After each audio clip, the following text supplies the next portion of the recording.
এক মেঘলা সকালে আমরা বেরিয়ে পড়লাম কানাডার বিখ্যাত টিউলিপ ফেস্টিভ্যাল যেখানে হয় সেই ডাউজ লেকের ধারে কমিশনার্স পার্কে।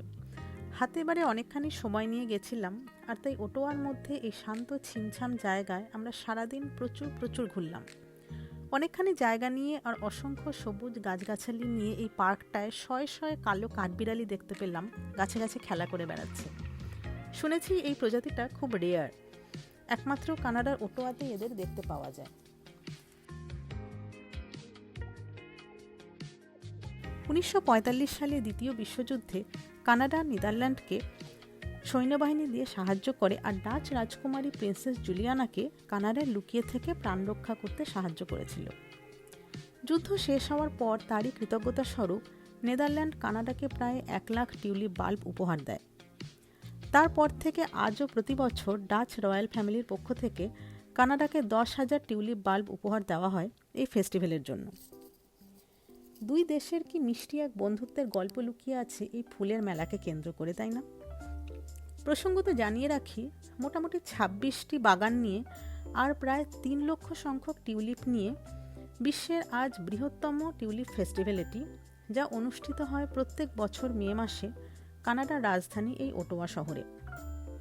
এখানে বলে রাখি, বিশ্বের বৃহত্তম টিউলিপ গার্ডেন রয়েছে নেদারল্যান্ডে, কিন্তু ফেস্টিভ্যাল হিসাবে কানাডারটি সারা বিশ্বে সবচেয়ে বড়।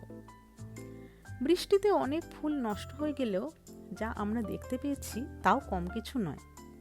প্রায় 100 রকমের ভ্যারাইটির ভাইব্রেন্ট কালারের টিউলিপ এই সময় এখানে দেখা যায়, যা আমাদের চোখ জুড়িয়ে দিয়েছে। ছবি তুলে শেষ করা যায় না এমনই সৌন্দর্য এদের।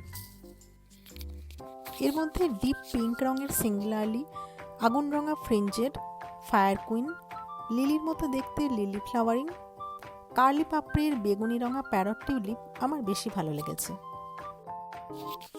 প্রায় ঘন্টা দেড়েক ঘোরার পরে ক্লান্ত হয়ে লাঞ্চ সেরে এবার আমরা গেলাম ডমিনিয়ন আর্বোরেটামে। প্রায় 64 একর জমি নিয়ে তৈরি এই ন্যাচারাল হাইকিং এরিয়ার ভিডিও আমি অলরেডি চ্যানেলে আপলোড করেছি। এতক্ষণ টিউলিপের যে চোখ ঝলসানো রূপ দেখে আমাদের চোখ ধাঁধিয়ে গেছিল, এই বন্য সবুজ জগতে ঢোকার সাথে সাথে যেন শীতল হয়ে গেল। ঘণ্টাখানেকের জন্য ওই বিশালাকার সবুজের মাঝে আমরা যেন কিরকম হারিয়ে গেছিলাম। ওটাওয়ায় কি মানুষ কি পশু পাখি, সবাই খুব নিশ্চিন্ত আর চুপচাপ।